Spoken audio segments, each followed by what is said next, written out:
레몬리서치 김민수 대표, KB증권 프라임클럽의 민재기 팀장과 함께합니다. 어서 오십시오. 안녕하십니까. 오늘 시장 한번 들여다보도록 하겠습니다. 삼성전자가 10% 오르고 LG전자가 2연상을 가는 그런 시대에 우리는 살고 있습니다.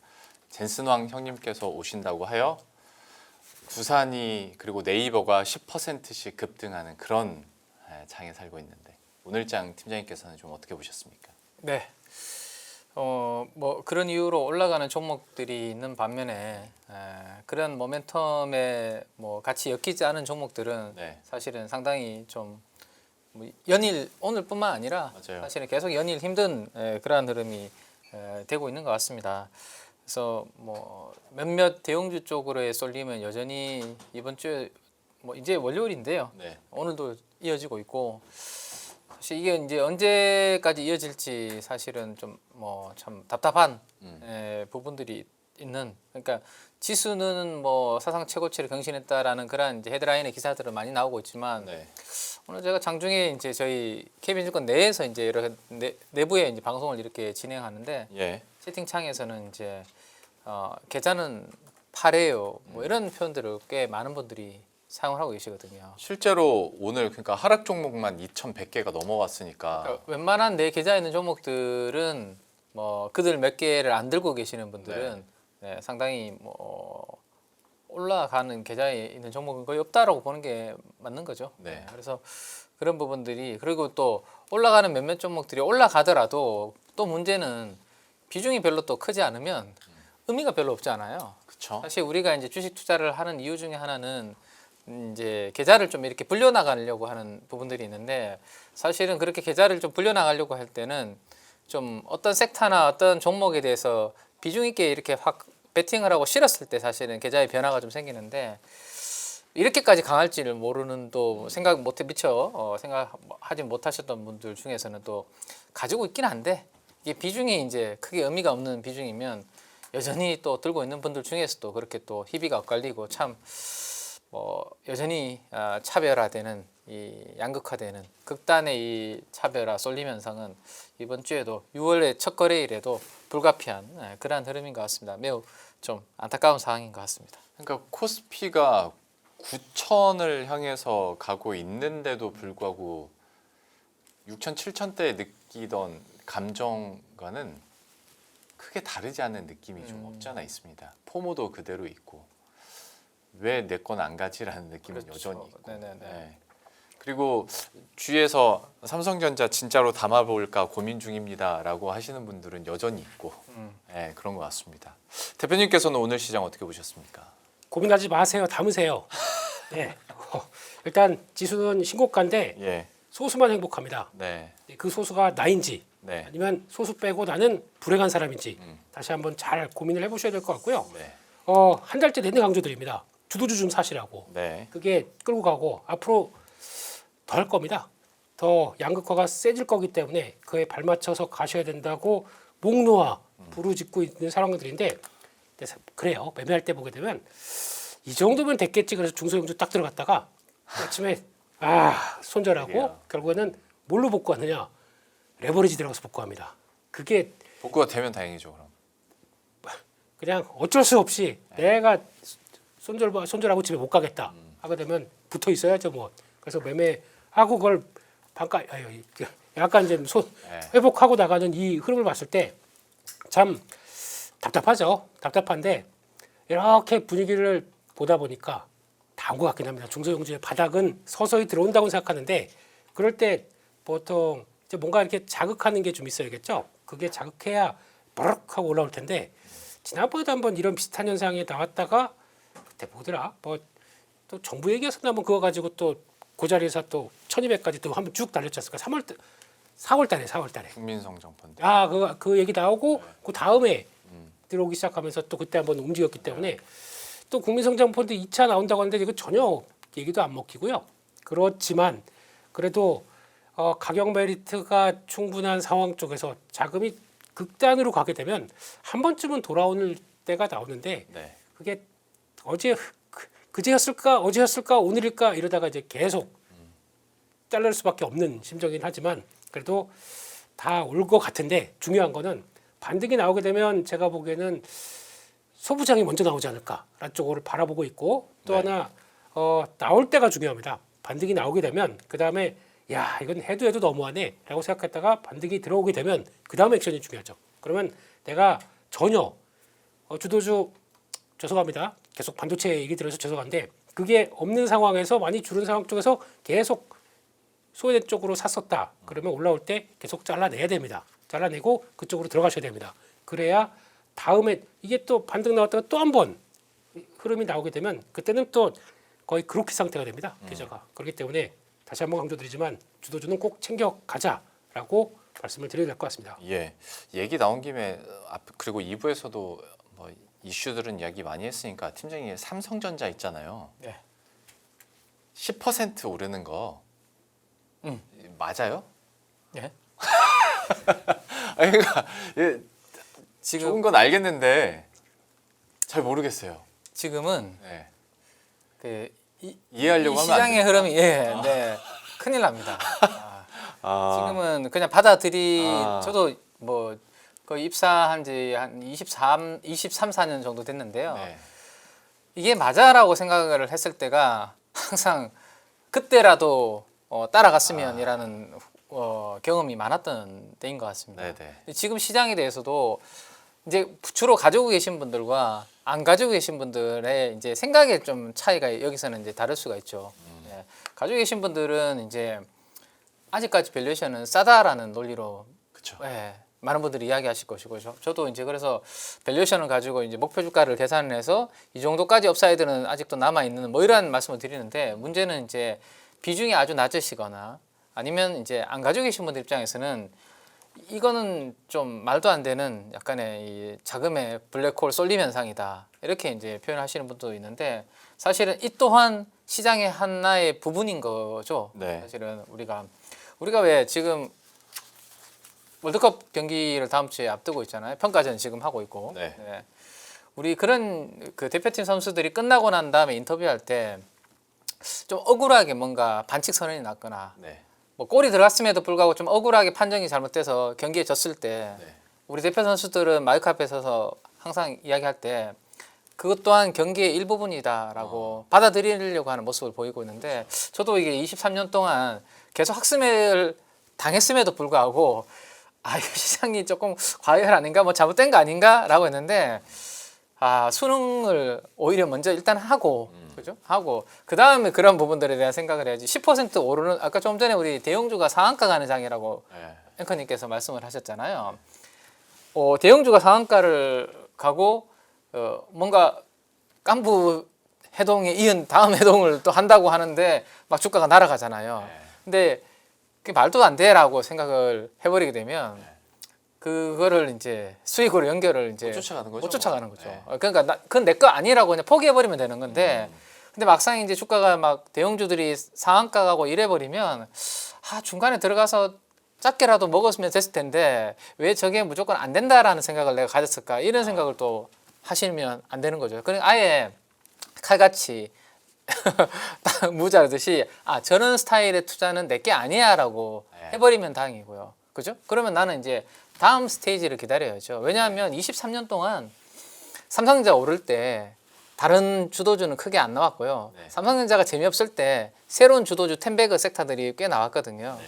그러면 이번에도 사실은 이게 언제까지 지속될지는 그 누구도 아무도 모릅니다. 앞에 조금 전에 우리 그 삼성전자 반도체 연구원 출신인 이제 분께서 이제 오셨지만 사실은 삼성전자 출신도 삼성전자에 있는 분도 아무도 이 삼성전자의 주가가 언제까지 가서 어디에서 꺾일 건지 누가 알겠습니까? 그렇죠. 모르잖아요. 그렇기 때문에 제 생각에는 그거를 지금 뭐 우리가 예측하는 건 아닌 것 같고요. 그러면 이 시장의 이 분위기를 좀 따라가든지 따라가든지 대표님 말씀처럼 뭐 주도주 그들이 주도주니까 그 주도주를 따라가든지 아니면 차라리 뒤늦게 따라갈 바에야 제일 조심해야 되는 게 그런 거잖아요. 여기까지는 괜찮아. 근데 만약에 오늘 60만 원 리포트가 국내에서 나왔습니다. 삼성전자에 대해서. 네.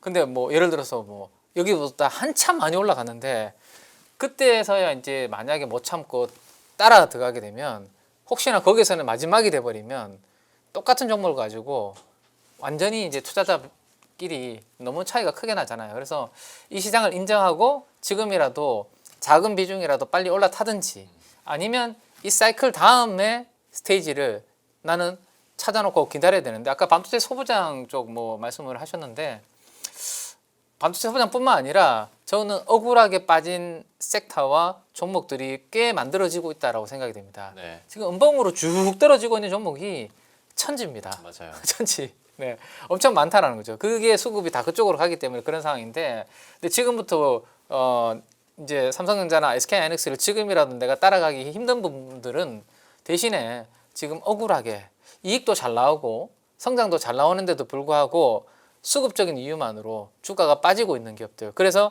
밸류가 과거 대비해서 좀 싸지는 기업들, 편안해지는 기업들, 그런 것들이 어떤 게 있는지를 차라리 찾아놓고 그 다음 스테이지를 뭐 기다리는 그런 부분들이 이제 필요한 거죠. 그냥 선택이죠. 이제 그러면 이제 지금 투자자분들이 지금 주도주 센 종목을 이익도 좋고 성장도 좋은데 밸류도 싼 삼성전자와 SK하이닉스를 지금이라도 소액이라도 따라갈 건지, 아니면 이게 난 도저히 안 되겠으면 현금을 들고 기다리든지, 그리고 다음에 지금 싸지고 있는 종목들을 체크해놓고 뭐 이렇게 모니터링을 하든지, 이거는 이제 투자자분들이 점점 선택의 시간은 다가오고 있는 게 아닌가 싶습니다.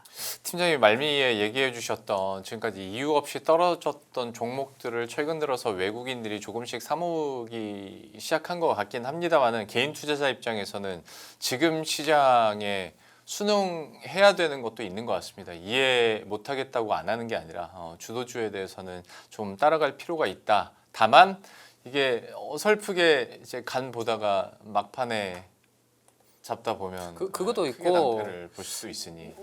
조금 오래간만에 지금 우리 앵커님하고 만나는 것 같은데요. 우리 일주일 만에 만나는 거 맞아요? 아, 지난주에 빨간 날이어가지고. 빨간 날 쉬었던 거 맞죠? 그래서 아마 빨라도 아마 2주 전이었던 것 같고, 네, 맞아요. 저는 이 얘기를 나눈 지가 꽤 된 것 같은데, 지난번에 우리 방송할 때 제가 말씀드렸던 것 중에 하나가, 저희가 세미나를 언제 했었죠? 4월에 했었죠. 4월에 했죠. 예. 네. 4월에 했던 그 세미나에서 이제 반도체 ETF를 그때 발표를 하셨는데, 네. 그때부터 그때 방송에서도 꽤 올랐다라는 80% 예, 올랐다 말씀드렸는데, 그 뒤로 또 지금 네, 그렇게 돼 있는 거거든요. 그럼 그때라도 타신 분들은 그나마 다행인 거고. 네. 그래서 이거는 이제 점점 이런 부분들은 계속 반복이 될 거고요. 이제 내 성향에 맞게 선택을 하는 게 맞는데, 문제는 자, 삼성전자를 우리가 아주 안 좋게 좀 약간 시장에서 버려두고 있던 때가 있었죠. 네. 5만 원 왔다 갔다 할 때는, 그때는 거들떠도 안 맞죠.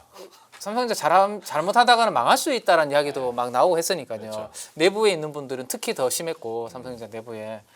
근데 이제 그때는 아마 좀 약간 자산에 여유가 있는 분들이라면 삼성전자 PBR 0.8배, 0.9배면 좀 비중을 좀 확 실을 수 있는, 컨빅션이 가지고 비중을 좀 실을 수 있는 그러한 뭐 부분이었다면, 자, 그때랑 지금의 주가 수준, 물론 지금도 밸류에이션은 쌉니다. 그죠? 벌어들인 이익 대비해서 밸류는 싼데, 어쨌든 주가 수준이 그때보다는 지금 좀 올라와 있잖아요. 그러면 그때 찍을 수 있는 비중과 지금 들어갈 수 있는 비중은 확실히 좀 달라야 되지 않나라는 생각입니다. 그렇죠. 이거는 좀 그래도 지금이라도 들어가시는 분, 물론 그러면 돈이 안 되잖아 이렇게 생각할 수 있는데, 뭐 제가 방어 본능이 있어서 그런지는 모르겠으나, 그래도 어쨌든 삼성전자 PBR 1배에 있을 때 내가 베팅할 수 있는 사이즈랑 지금의 베팅하는 거랑은 좀 비중은 그래도, 왜냐하면 타이밍상으로 어쨌든 조금 뭐 높은 가격에서 들어가는 거기 때문에 그 부분은 생각을 좀 하시면서 잘 고민하셔야 되지 않을까 싶습니다. 실제로 그리고 그러니까 7배가 오른 상태라 많이 사지도 못합니다. 그런가요? 아, 근데 그 비중 조절의 중요성은 얘기해 주셨고, 계속 내리에 남는 건 지금 시장을 이해하려고 하지 말고 그 시장을 이용하고 순응해야 된다고 말하셨으니까 순응하는 차원에서 젠슨왕 일정 한번 보고 가시죠. 젠슨왕으로 인한 모멘텀들이 정말 어마어마합니다.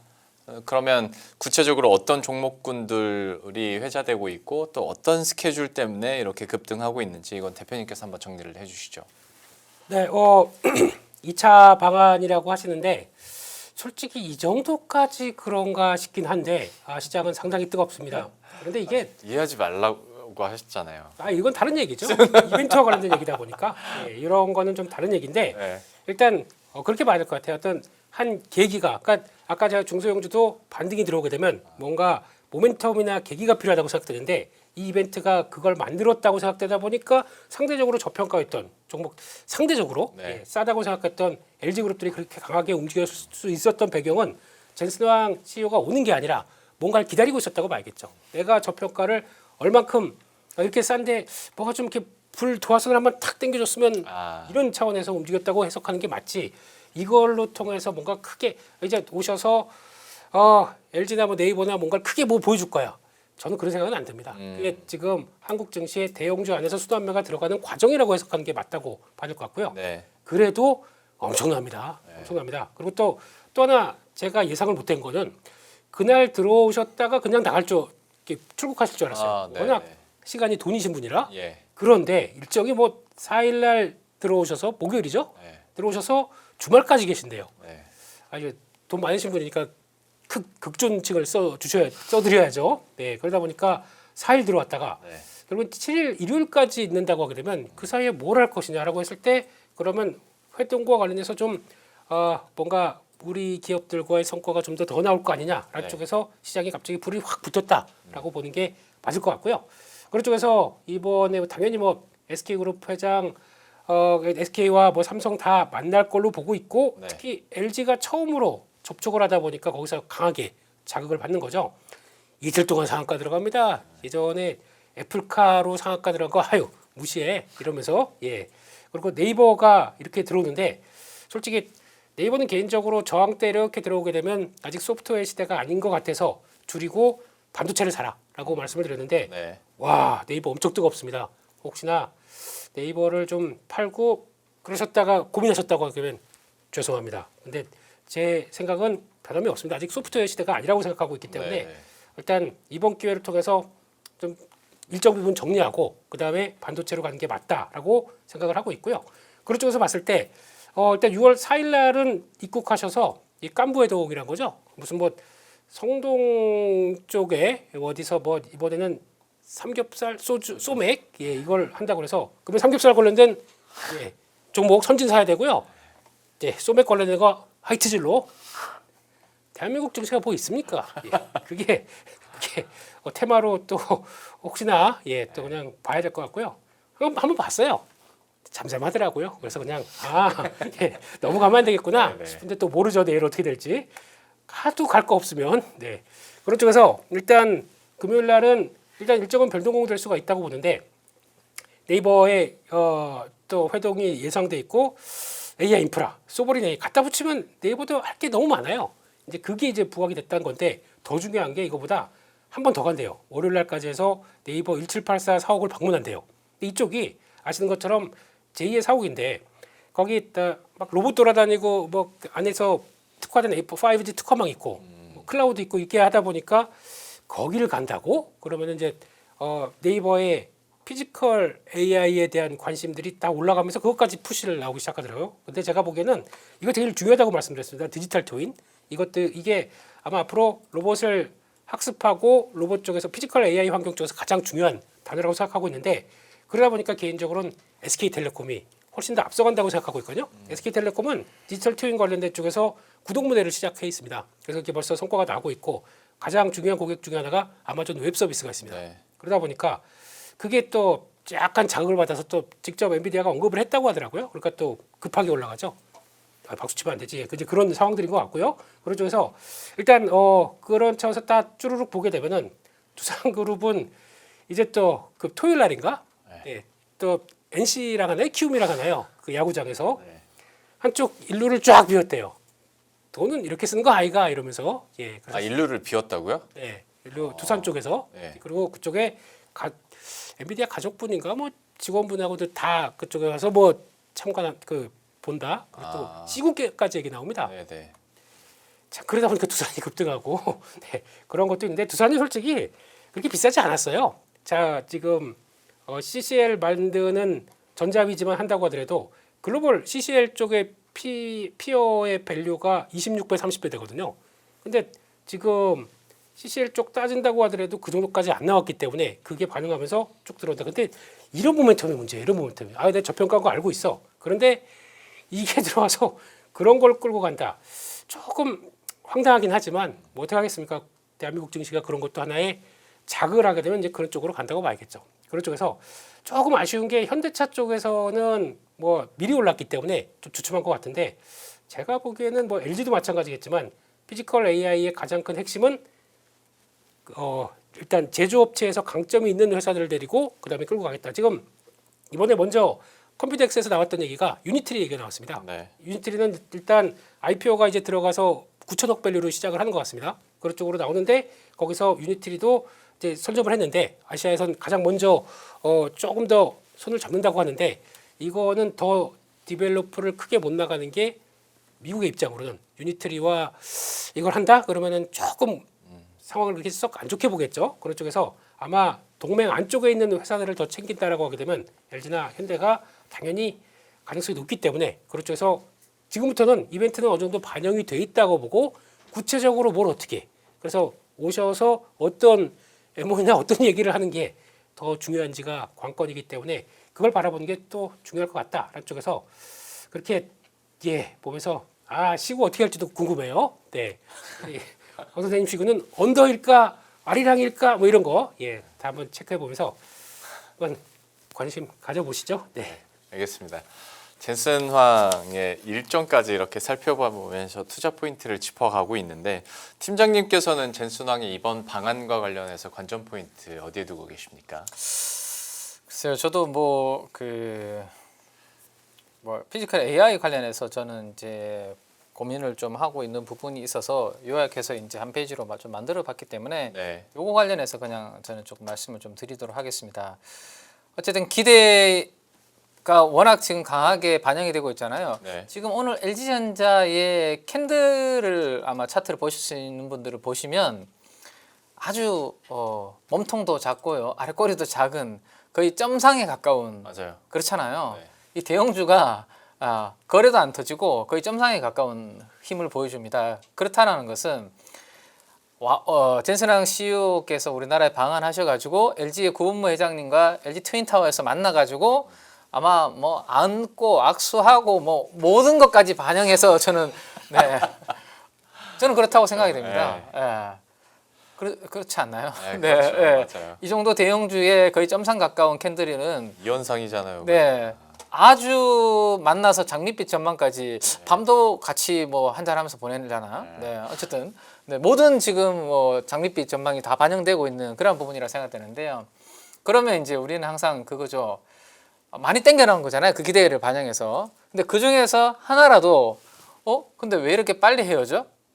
예를 들어서 길게 오래 고은무 회장님과 두 분이 만나고 다양한 모습들을 보여줄 거로 기대를 하고 있었는데 생각보다 너무 짧게 만나고 끝나는 거 아니야? 뭐 이런 불편한 부분들이 나오면 제가 봤을 때는 어쨌든 이 기대감이 어디에서 이제 그 트리거 포인트가 될지는 모르겠지만 변동성이 커질 수 있는 부분도 반드시 있기 때문에 이 현상 이후에 내일 흐름이 좀 어떻게 될지 저도 사실은 이게 대형주기 때문에 요즘 뭐 수급을 워낙 대형주들이 잘 빨아들여서 예측하기 쉽지 않은데 그러면 큰 그림상으로 그러면 저는 이제 로봇 관련해서 우리가 전략을 조금 어떻게 세워볼까에 대한 말씀을 좀 드려보면 지금 어쨌든 반도체 외에 그나마 시장에서 좀 약간 모멘텀으로 가고 있는 쪽은 뭐 피지컬 AI 중심에 있는 로봇, 휴머노이드 로봇 이쪽이지 않습니까? 그래서 이 또한 시세가 좀 이렇게 움직여준다라는 것은 그나마 나쁘지 않은 것 같아요. 왜냐하면 너무 진짜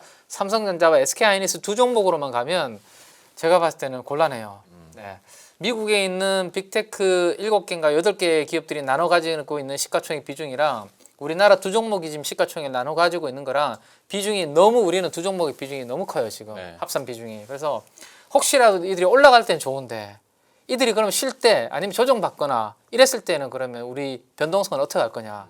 그러면 그 변동성을 약간 메이크업해 줄 다른 섹터가 좀 나와줘야 되는데 그나마 지금 현대차 그룹이 그 역할을 시총 큰 섹터에서는 그 역할을 좀 하고 있는 거죠.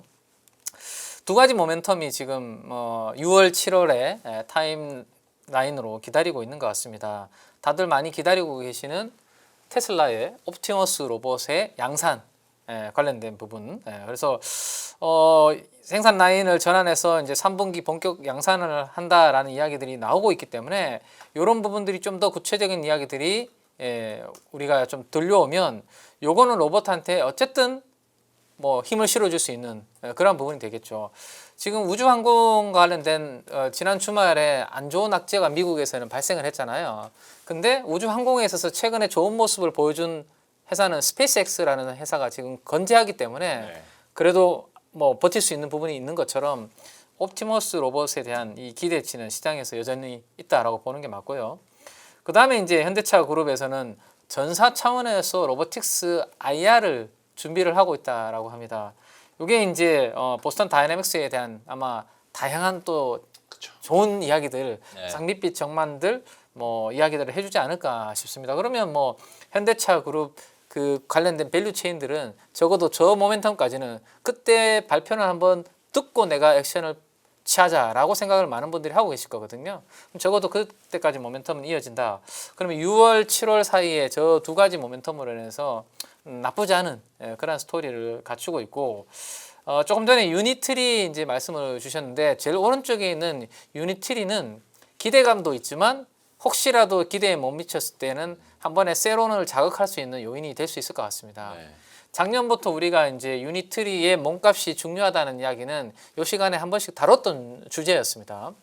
근데 몸값이 당연히 많이 높기를 지금 로봇 관련된 투자를 하시는 분들은 기대를 하실 겁니다. 왜냐하면 그 밸류에이션과 몸값에 따라서 우리나라 관련된 기업들의 몸값에도 영향을 줄 수 있잖아요. 네. 걔가 만약에 아주 비싼 값으로 시장에 들어오게 되면 우리도 이 정도면 충분히 아직 괜찮네라는 생각을 할 것이고 생각보다 유니트리의 몸값을 조금 보수적으로 만약에 시장에서 들어오는 뭐 흐름들이 만들어지면 야 우리 기업들이 이게 맞아?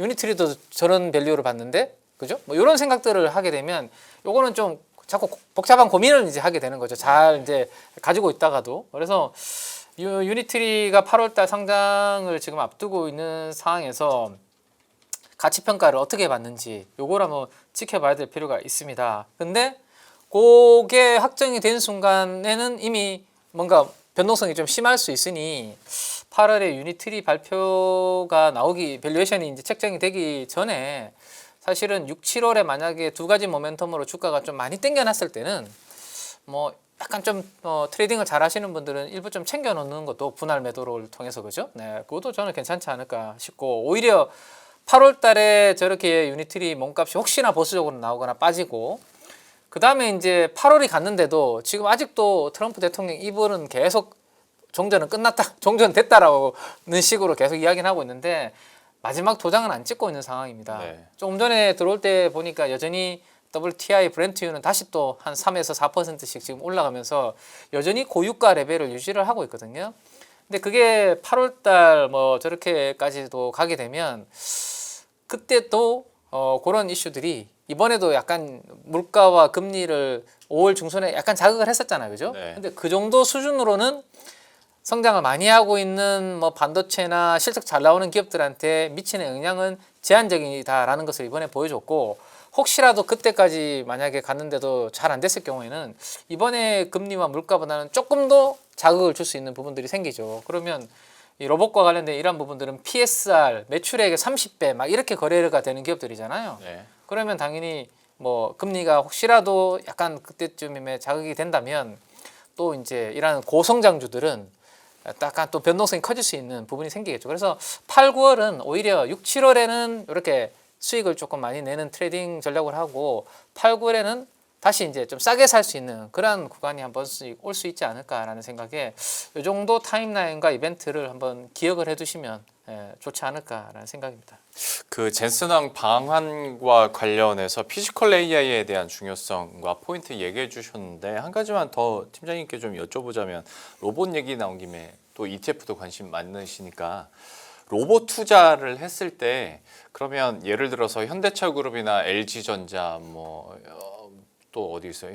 현대오토에버, 네, LG 네, 네. 이노텍 이런 좀 큼직한 종목 쪽으로 로봇주를 투자를 해야 될지 아니면 상대적으로 조금 더 작은 레인보우 로보틱스랄지 SL이랄지 뭐 로보티즈랄지 이런 쪽이 조금 더 좀 다이나믹하긴 하잖아요. 변동성이 네네네네. 크긴 하지만 지금은 어디에 투자를 해야 되는 때라고 보십니까? 근데 최근에 이 그 방금 말씀해 주셨던 이제 로봇 안에서의 약간 사이즈가 덩치가 큰 종목들과 나름 사이즈가 좀 작은 종목들을 변동성을 비교해 보면 네.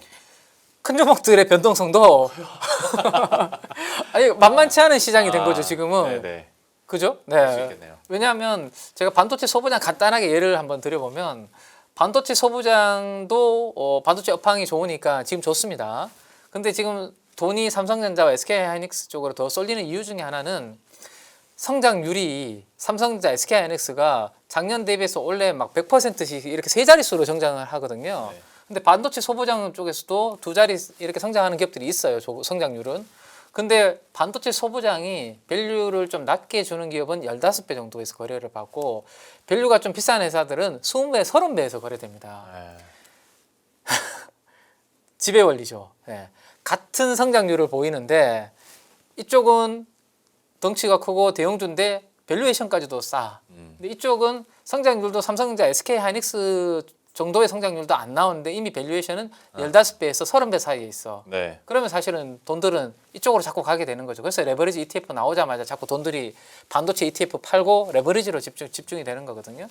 그러면 로봇 안에서도 대형주가 있고 약간 중소형주 쪽이 있는데 변동성만 놓고 보면 제가 봤을 때는 거의 비슷하다. 워낙 대형주도 움직이기 때문에 그러면 조금 이익의 안정성이 어디에 있는지를 생각을 해보면 내 투자 성향에 따라서 그건 선택하시면 될 것 같거든요. 저는 계속 최근에 이제 말씀드렸던 부분은 현대차는 어쨌든 자동차를 본업으로 판매하고 있는 회사이기 때문에 본업에서 벌어들이는 돈이 있다. 그렇죠. 그죠? 그러면 혹시라도 뭐 금리 이슈가 생길지 안 생길지는 모르지만 물가가 조금 더 여기서보다 올라가서 금리 이슈가 생겼을 때 작은 종목과 큰 종목 사이에서 실적이 있고 없고 사이에는 저는 변동성이 조금 그래도 버틸 그렇죠. 부분이 있을 것 같거든요.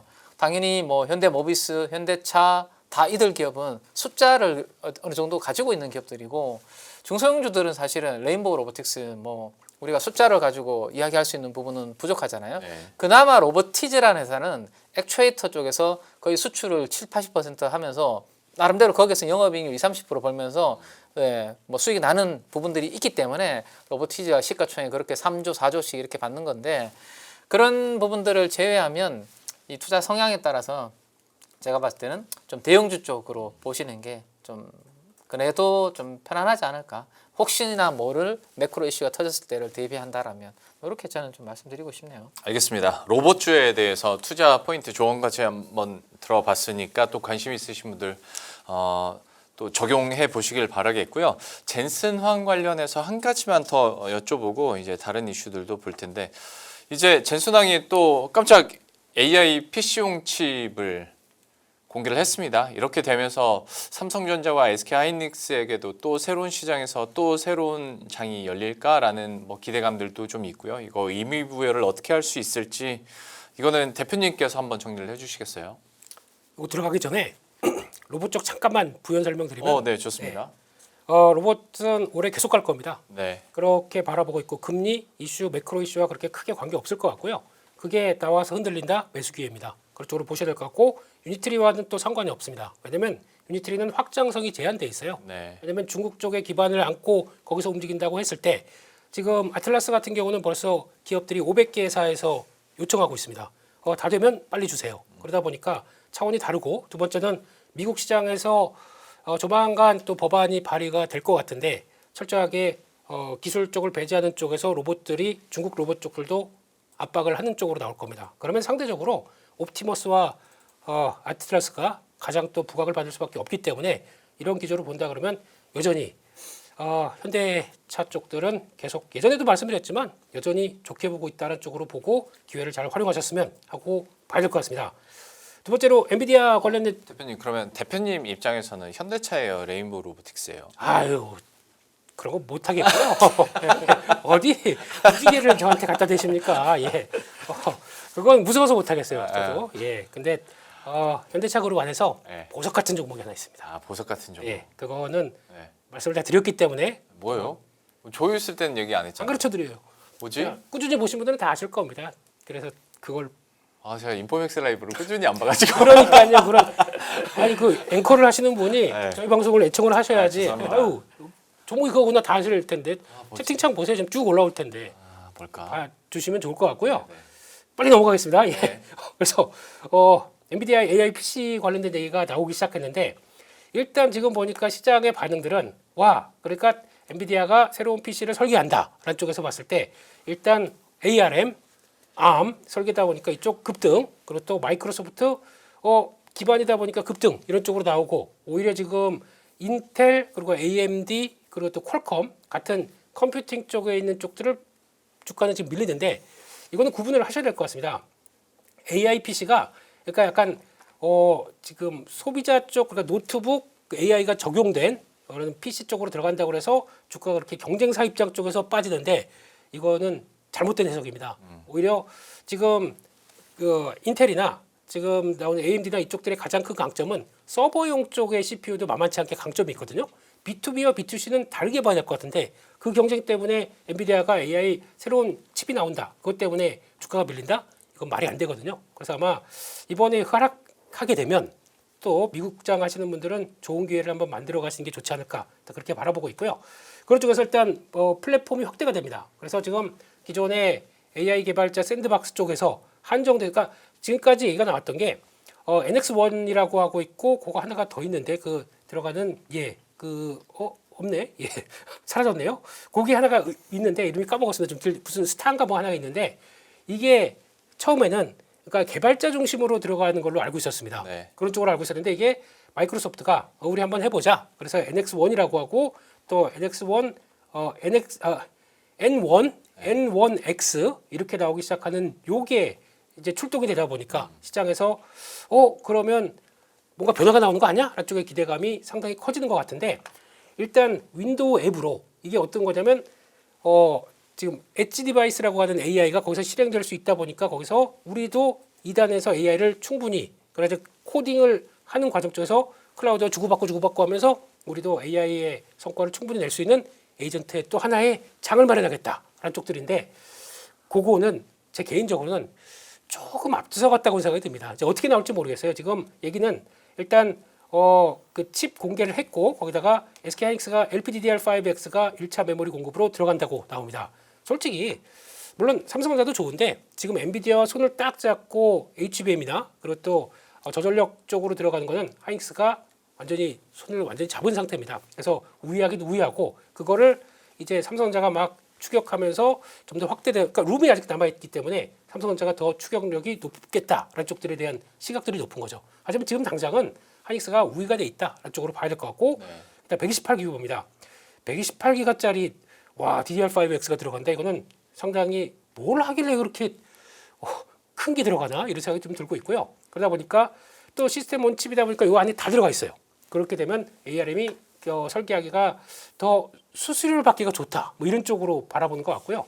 그런 쪽에서 일단 첫 시도인데 일단 기대감은 좀 큰 게 맞는 것 같고 거기다가 일단 지금 보통 아까 나온 얘기 보니까 기존의 온디바이스 AI보다 성능은 10배 좋을 것이다. 그리고 또 인텔 기반보다는 뭐 1.8배인가 2.8배인가 더 좋을 것이다. 뭐 이렇게 나오는 것 같아서 일단 지금 시장의 기대감은 높은데 근데 저희는 그렇게 일단 아직 우리가 시스템 반도체 쪽에서 확장성이 있는 종목들이 별로 없다 보니까 가장 좋은 거는 뭐가 됐든 간에 AI PC가 생기건 아니면 지금 PC가 뭐 코파일럿이 적용돼서부터 마이크로소프트가 더 확장된 게 나오건 메모리든 또 많이 쓰겠구나. 이게 가장 큰 핵심이 아닌가 싶습니다. 그래서 그렇게 봤을 때 일단 지금은 가장 중요한 거는 이제 수요는 AI PC가 확산되느냐라는 쪽들은 일단 조금 더 지켜봐야 될 것 같고요. 솔직히 지금 비쌀 겁니다. 당연히 가격이 비쌀 텐데 앵커님 보고 다음 노트북 AI PC가 그 엣지 디바이스를 갖고 있는 AI PC를 사서 한 100만 원 비쌀 때 더 살 것이냐 아니면 그냥 기존에 여기 딱 눌렀을 때 코파일럿만 작동되는 마이크로소프트의 PC를 살 것이냐 100만 원 쌉니다. 뭐 사줄 거예요? 저는 좀 싼 거 살 것 같습니다. 에이 사람이 그렇게 돈 벌고 이런 데 써야 되지 않겠습니까? 좀 지르세요. 망설여질 것 같습니다. 제가 원하던 대답이었습니다. 감사합니다. 네, 그런 쪽으로 봤을 때 아직은 모르겠어요. 얼만큼 성능을 확인하고 보여줄지는 내일 또 얘기를 한다고 하시니까 그때 가서 한번 더 확인하는 걸로 보고 거기다가 지금은 일단 HBM 쪽에서도 그렇고 DDR5에서 그렇고 엔비디아 생태계 공급 지위는 SK하이닉스가 가장 확장되는 추세다 이런 것도 한번 보시면서 그러니까 이럴 때 또 많이 나온 얘기가 그거죠. 삼성전자가 좋아, SK하이닉스가 좋아. 예, 이제 그만하시고요. 예. 아니 삼성전자 쭉 달리다가 격차 나서 그러면 또 벌어졌다 그러면 또 쭉 달리고 그러니까 가장 좋은 건 반반, 네. 무만이 네. 이게 제일 좋을 거고 근데 둘 다 아직 없다 그러면 고민되실 걸요. 그래서 ETF를 사야죠. 오, 지금 싹 들어오시네요. 탑2라고 있습니다. 예, 탑2. 예, 코덱스, 코덱스 탑2 AI 반도체 탑2 플러스를. 아, 네. 아니 근데 그거 어떻게 하셨어요? 네? 그거 어떻게 하셨어요? 뭐가요? 그 ETF? 제가 뭐 바보입니까? 저 다 ETF 모릅니까? 다. 아니 그게 아니라 원래 그게 아니었는데 이름을 바꿨거든요. 아 그러셨어요? 네. 예, 솔이 최고입니다. 솔 사세요, 솔. 네. 자금도 유입이 제일 많이 되고 있고 솔이 최고더라고요. 네, 다시 잘했죠. 말씀해 주셔서 너무 감사드리고요. 예, 그러니까 조용히 하시고요. 제가 다 할게요. 네. 그쪽에서 바라봐야 될 것 같습니다. 이상입니다. 네. 알겠습니다. 아, 남는 게 저희 ETF 이름밖에 없어가지고 아, 네. 저희 젠스단 관련해서 오랜 시간 동안에 또 방안 일정부터 해서 피지컬 AI 그리고 AI PC용 칩까지 얘기를 나눠봤으니까요. 여러분들도 참고하시길 바라겠고 특징주 가운데서 이거 하나만 두 분께 좀 여쭤볼게요. 우주항공 쪽이긴 한데 오늘 장에서는 좀 약세를 기록하기도 있었습니다. 좀 안 좋은 뉴스도 있었고 그런데 또 이게 스페이스X 상장 앞두고 워낙 기대감들도 많다 보니까 반도체 다음이 로봇 아니면 우주항공이다라는 얘기들을 참 많이 해서 로봇을 했으니 우주항공 쪽에 대한 투자 의견도 좀 듣고 싶어서 한번 얘기를 나눠볼까 하는데요. 일단 여기에 대해서 사실 우주항공은 이제 미국이냐 한국이냐부터 나누기 시작하고 이제 투자를 조금 더 뭐 이렇게 좁혀갈 수도 있을 것 같기도 하고요. 팀장님께서는 우주항공 섹터에 대해서는 좀 어떻게 평가하십니까? 어쨌든 우주항공 쪽은 이제 장기적으로 가야 되는 방향이잖아요. 가야 되는 방향인데 한 번씩 이렇게 이제 큰 뭐라 해야 되나 사고가 만들어지는 부분은 불가피한 부분이라고 저는 생각이 됩니다. 그러니까 문제는 이렇게 시험을 할 때 문제 없이 계속해서 성공만 하면 정말로 좋겠지만 네. 과거에 우리가 이런 것들을 새로운 기술 개발을 이렇게 할 때 한 번씩 이런 부분들의 시련은 왔었거든요. 그걸 극복을 하고 결국에는 나가는 게 이제 진정한 이제 발전이었고 오늘 우리 이제 물론 코스닥이 2% 이상 빠지긴 했으나 우주항공 관련된 종목들이 뭐 몇몇 루미르 정도 제외하고 대부분 종목들이 이제 하락을 했는데 옛날 같았으면 이렇게 이제 큰 이슈가 만들어지면 뭐 큰 폭으로 많이 하락을 했을 겁니다. 네, 뭐 15%, 20% 이렇게 하락했을 텐데 뭐 세트레가이나 이태리아테크, 뭐 AP 위성 등등 해서 대부분 10% 안짝으로 이제 조정이 마무리가 됐고 HVM 같은 경우는 최근에 이제 주가가 좀 상승하는 부분들이 있다 보니까 한 10% 정도 빠졌는데요.